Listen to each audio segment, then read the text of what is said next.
It's actually the same day as the last video that I recorded. I do actually have other clothes, but I've got a bit of free time this evening, so I thought I would just give you a quick update while it's all fresh in my head of just how my first appointment for fresh cycle of IVF number 3 has gone. We got up this morning, leaving our lovely bedroom, at it was 5 o'clock when the alarm went off, because we live on the Isle of Bute, which means that our hospital is in Glasgow. That means we have to travel there and back again for all of our appointments. There's nothing that can be done on the island, so everything has to be over there.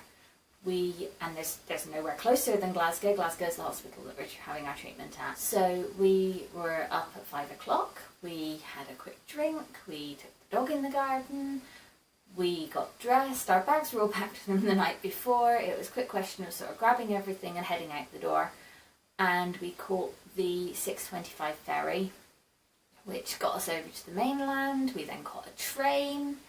Train got us into Glasgow. We had a hell of a faff trying to get our tickets because the ticket guy didn't know what he was doing, and we had to get a refund for those. So these are just little stresses that kind of build up. The weather's not been brilliant, so I was stressing about the ferries before we got on, and then it was fine.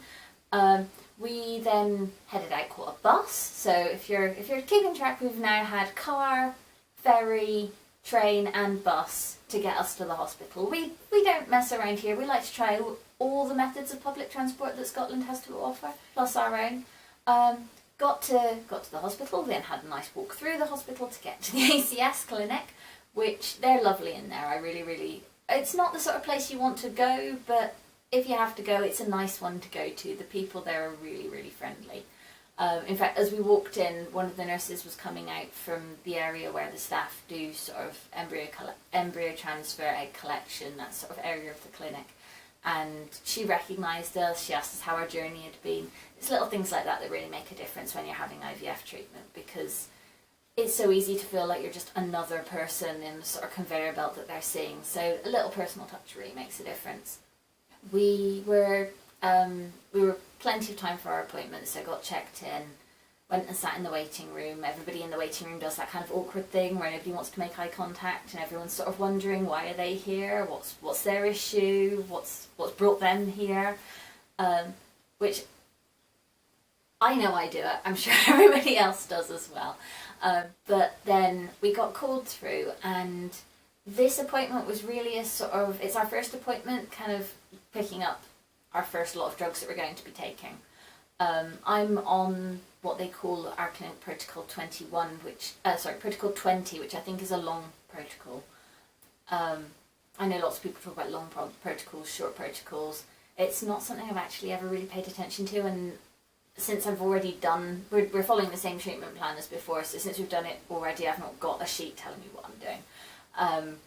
We were there today to sign a couple of consent forms just to say how many embryos we consent to transferring, fingers crossed we'll get some, and also to pick up my first lot of drugs. So I got my period on the 1st of January, which makes it nice and easy to work out exactly where I am in my cycle this month, because, you know, if you're going to get a period, you might as well ring in the new year with one.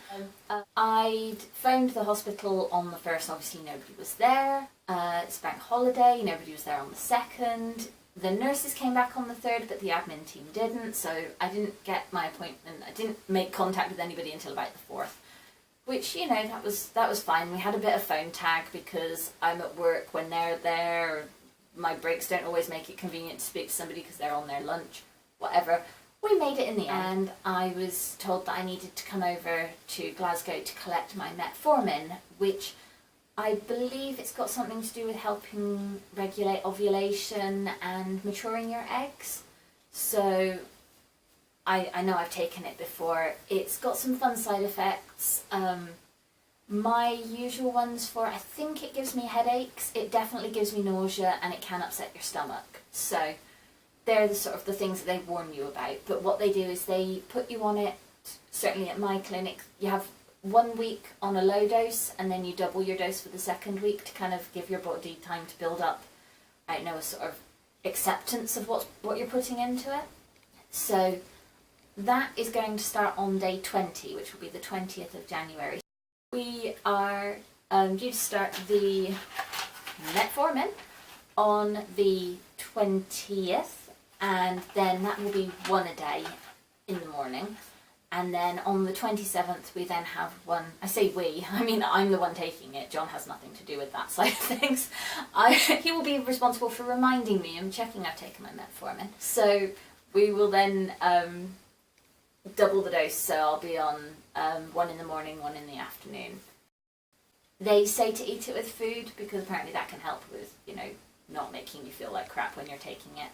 I am going to dig out my anti-seasickness bands because I know they definitely, I don't know, maybe it's psychological, but they definitely helped when I've been doing this. That will be kind of like the down regulation stage, I guess. You're kind of preparing for things.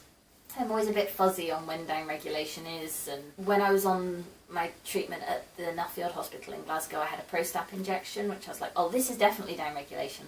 Glasgow Royal, I'm never too sure what you class as down regulation, but I listened to my hypnotism down regulation thing when I start taking the metformin to kind of help me not react to the medicine of January. So we had a little chat today with the nurse about what happens if it comes early and what happens if it comes late.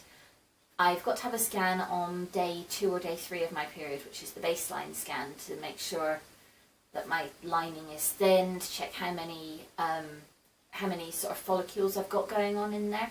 So what will happen if my period comes before the 29th, I would just give the clinic a call, phone the nurses and say, hey, it's arrived early, and they'll give me a new appointment, but they kind of provisionally book you in so they know how many people they're going to be seeing.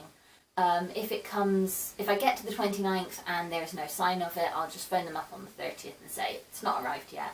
They'll say, that's cool, phone us when it does, and everything will just get pushed back a little bit. So that's kind of where we are at the moment. We signed some forms, dated some things, we've consented to having up to two embryos transferred. We've done 2 cycles where we transferred one cycle where we transferred 2. I really am happy to leave it up to the embryologist and the doctor to decide on the day how many we transfer. The experts, they know what's going on. As lovely as it would be to have twins, there's added risks with that. So if they think that it's worth taking the chance, then obviously we'll do it. But I'm not gonna push one way or the other. And the idea of transferring 3, knowing that we've definitely had at least one cycle where something has stuck. At this stage, I don't think we're quite ready to go putting them all back in there. So yeah, we'll see how that goes on the day, but we've signed everything to say that we're happy and that we understand what can happen if you put 2 back. Got the bus, and then we had a little walk around Glasgow, we had milkshakes and sat and just kind of chilled, because I find it really takes it out of you going to the hospital. Hospitals aren't the most fun places in the world to visit, even if the staff are lovely. And I think it's kind of important to unwind before or after you go in for an appointment, just to sort of make sure that everything's clear in your head. You know, if you've got any more questions, you can phone up and say, I didn't think of this at the time, but can you just tell me this or that, whatever. So I sat down and I made a couple of notes, sort of just in my diary, about this is what I've got to do, this is when I'm going to be taking that. We went to Wagamama for lunch because a family member had given us a voucher.